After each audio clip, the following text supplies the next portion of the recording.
Manual override is only needed on boost if the connected battery is too low to be detected, so it is important to understand when and how to use it properly.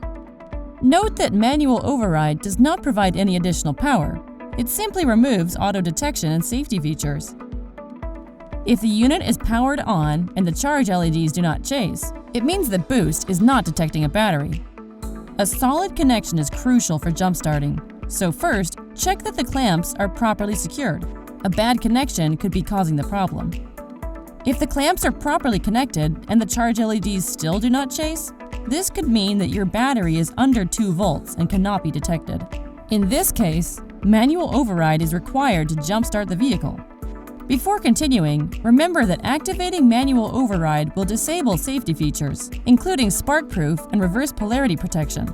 Manual override should only be used with extreme caution. To activate manual override, press and hold the manual override button until the charge LEDs start to chase. The charge LEDs will chase, indicating boost is ready to jumpstart. Start the vehicle. Once the vehicle is on, power off boost, then disconnect the clamps from the battery.